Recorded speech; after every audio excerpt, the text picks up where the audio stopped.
सवाल ये उठता है, जिस प्रकार केंद्र सरकार ने 3 काले कृषि कानून बनाए थे, कथित रूप से कहा गया था किसानों के भले के लिए हम बना रहे हैं, किसान आंदोलन कर रहे थे।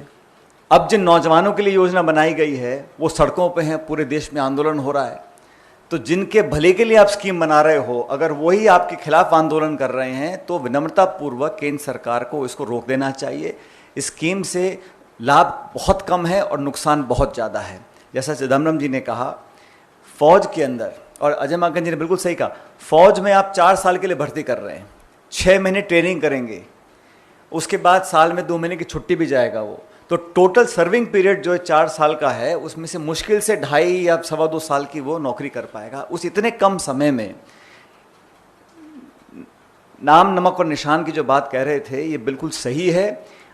फौज में सरहद पर खड़े होकर देश के लिए शहादत देने के साथ साथ अपने साथियों के साथ एक असमरणीय एक जज्बात पैदा होते हैं। और जिन लोगों ने फौज की वर्दी पहनी है वो समझते हैं कि इसमें समय लगता है। जब एक नौजवान को मालूम है कि 2.5-3 साल के बाद उसको वो यूनिट बटालियन छोड़नी है, तो वो संबंध, वो व्यवहार वो नहीं बना सकता, ये सर्वविदित है। लेकिन जानबूझकर इस स्कीम को डाला गया है। हम समझते हैं इस स्कीम को तुरंत प्रभाव से रोक देना चाहिए। फौज के अंदर हमारी भारत की सेना किसी सरकार, किसी पार्टी, किसी दल से बहुत ज़्यादा कीमती है। सदियों से, दशकों से हमारे सैनिकों ने हमारे देश को गौरव दिया है।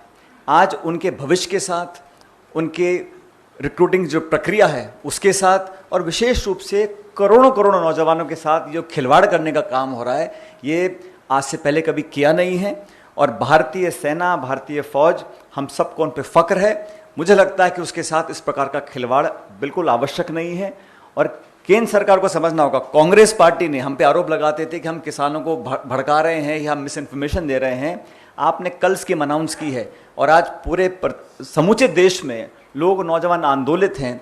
तो इस संवाद की कमी है, चर्चा की कमी है, मनमानी थोपने की जो आदत है केंद्र सरकार के, भाजपा की, उसी का परिणाम है कि ये अल्प समय में, जल्दबाजी में, जैसा अजय भाई जी ने कहा, ये ठेका प्रवृत्ति जो कर रहे हैं फौज के अंदर, वो किसी को एक्सेप्टेबल नहीं है। इसलिए इसको रोक देना चाहिए। और अहंकार, घमंड में, जिद पे अड़कर किसी स्कीम को थोपना बिल्कुल गलत है, विशेष रूप से जब वो सेना और हमारे देश की सरहदों पर सवाल आता है। तो मैं देश की तरफ से, पार्टी की तरफ से बोलना चाहता हूँ कि फौज के सेंटिमेंट को समझना पड़ेगा। जो विशेषज्ञ हैं, जो सेना के पृष्ठभूमि से लोग आते हैं, सर्विंग ऑफिसर्स, रिटायर्ड ऑफिसर्स, सब ने एक स्वर से कहा है कि ये हड़बड़ी में, जल्दबाजी में बनाई गई स्कीम है, इसको थोपने का काम केंद्र सरकार कर रही है, इसको रोक देना चाहिए।